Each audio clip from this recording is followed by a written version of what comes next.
Hola, ¿qué tal? ¿Cómo están? Yo soy Daniel Jiménez y en este video voy a hablarles de mi ciclo de Smith, el cual consiste en 4 fases. Comenzamos. Mi clase inició yendo por los alumnos a su salón de clases y después procedió a formarlos afuera del salón, por estaturas para pasarlos al patio. La clase comenzó en las canchas de básquetbol que son multifunción. Son 2 canchas pegadas que a la vez tienen porterías de fútbol, con orificios en el medio donde también se pueden instalar la red de voleibol. Las 2 canchas están pintadas y con sus líneas correspondientes.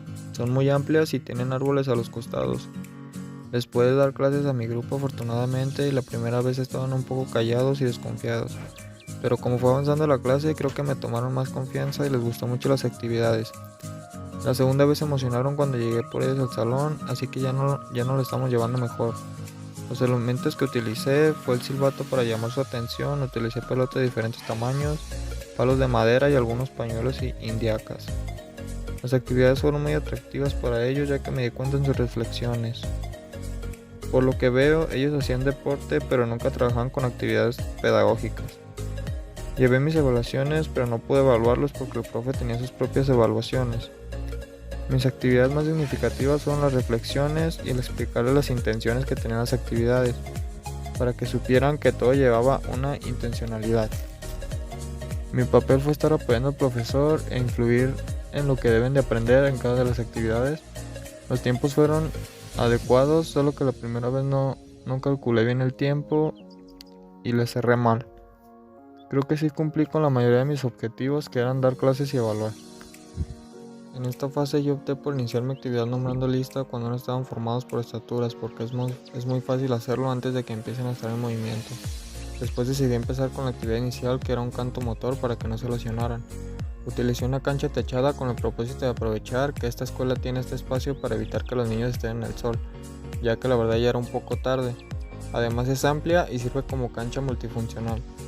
La escuela cuenta con mucho material, pero hay cosas que ya no están en muy buen estado, así que fue muy importante para trabajar con ellos y para realizar las actividades que yo traía en mis planeaciones.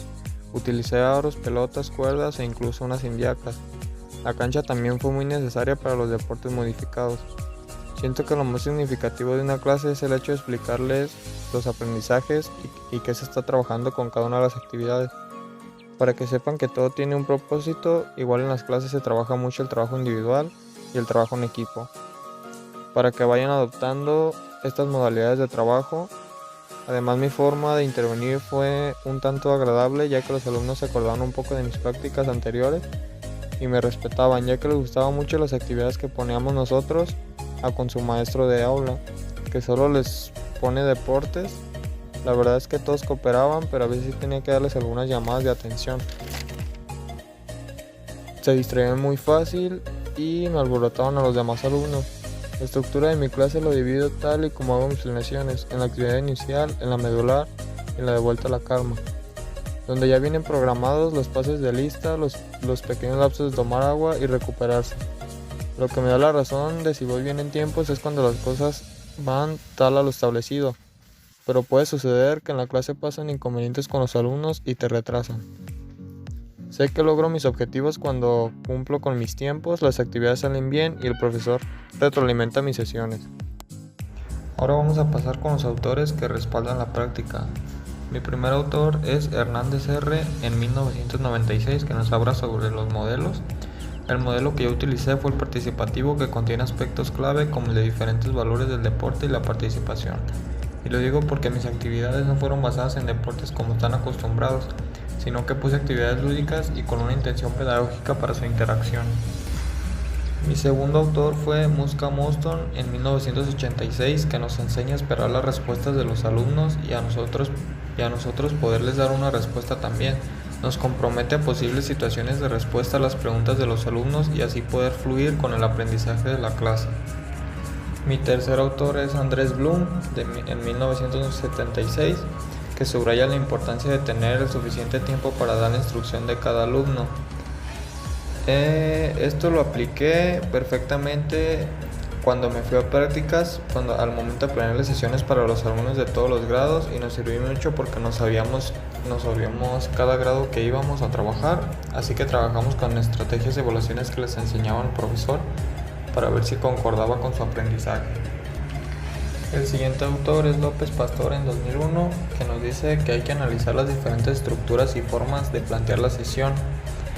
Esto es lo primero que tenemos que tomar en cuenta, ya que se consideran muchos aspectos clave como el contexto, los alumnos, los materiales, que son cosas que determinan si vas a poder desarrollar una buena estrategia y prevenir situaciones para no caer en la improvisación, sino en la adecuación. Y por último, nuestro último autor es Macario en 1982, que nos presenta su proyecto de 3 líneas de reflexión. La primera nos dice que es la perspectiva dosimilógica. Profesionales excesivamente entusiastas por la medición que han centrado su interés en el estudio sistemático de las pruebas y se clasifican calificaciones. La segunda, que es la perspectiva pedagógica, que se preocupa por la integración de la evaluación con el proceso pedagógico basado en la función educativa de la educación. Por último, la perspectiva crítica, que fundamenta el análisis institucional y otorga en la evaluación el papel de la selección social.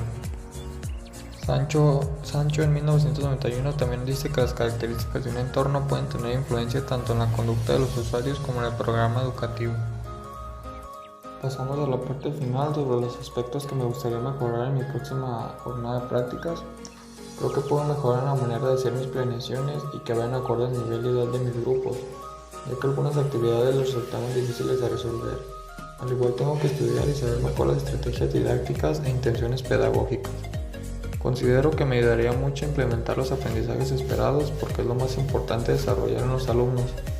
Además tengo que desearles saber mejor cuál es la intención de cada actividad que se desarrolla, porque muchos de mis alumnos tienen la idea de que solo son juegos y la mayoría de los docentes en las diferentes escuelas no les explica el aprendizaje. De cierta manera yo siento que es correcto hacerlo.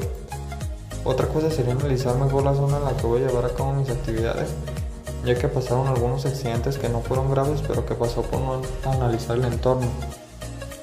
Y es que la escuela tiene muchas zonas de riesgo, como árboles mal situados o el piso tiene el cemento levantado, cosas que hacen que todo sea menos seguro.